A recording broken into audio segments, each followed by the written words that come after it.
At the 2018 Hero Indian Open, Matt Wallace wrote another chapter in his emerging success story as he defeated Andrew "Beef" Johnston in a playoff to take the title. This time last year, he didn't have a European Tour status, but his win at the 2017 Open de Portugal opened up a whole new world. Happy Mother's Day, Mum. And his victory in India was another significant step. It's taken Matt to just outside the world's top 100 and earned him a 2-year exemption on the European Tour.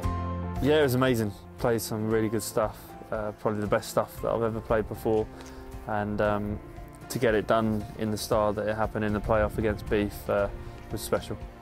It kind of clarified that the first one wasn't a fluke, you know, and the hard work that I put in with my coach Rocky and my whole team was paying off, you know, and it was trending in the right way. At the start of the year I kept having like 30th places, but I was playing some good stuff, you know, and then I dropped back a little bit and kept thinking that I needed to play better, and it was a year where I had to keep my card ultimately, and my caddy Dave was like, listen, you're playing good stuff, let's just try and get a little bit better at everything, and we did that and it all came together in India.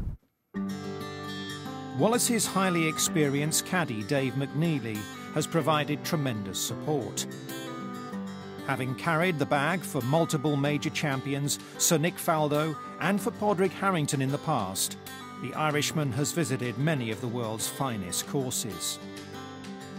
However, neither Dave nor Matt had ever been to the quirky and very challenging Gary Player-designed DLF Golf and Country Club before. It's one of the hardest courses I've ever played. It's difficult in the sense that if you miss a shot, you'll be penalised. So, whereas some other golf courses, if you hit a bad shot, you can get away with it. This, you couldn't. So you're always on edge.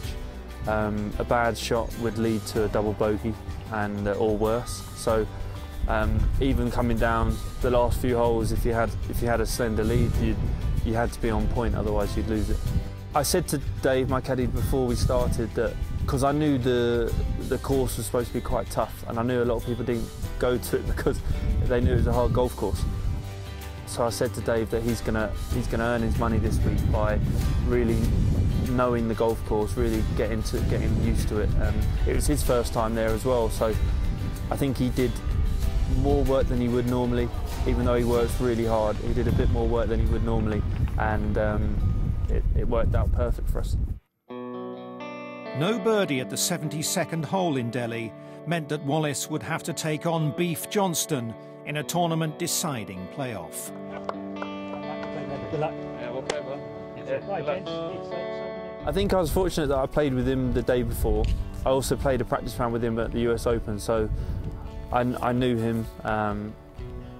We're good friends. I'd like to think we're good friends on tour, and we have a good laugh, and got onto the tee and said good luck, and we just kind of did our own thing, you know.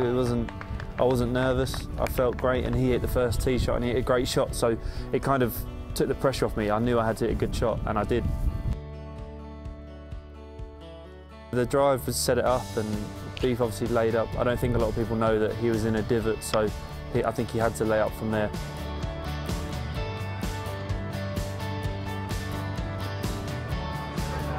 Laid further back this time, I think, just a little. And I just hit a 4-iron that was the 4-iron of my life.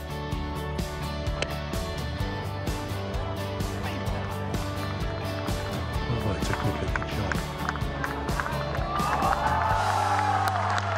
It might come back off this slope. This could be very good indeed. What a shot.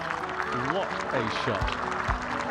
A win is massive. A win is what we all come here to do. It's what we all practice for. It's what we all play the game for. And to get the 2-year exemption as well is massive. But I look at the bigger picture. I look at world rankings. I want to climb as high as I can, and that's what drives me. I want to become the best player that I can possibly can. I think we just do the same things. It's easy to look ahead. It's easy to look at the big things like the Ryder Cup at the end of the year or competing for the race to Dubai, but that's not in my hands, it's not in my control. So I'm going to prepare as well as I can for every tournament and see where that takes me.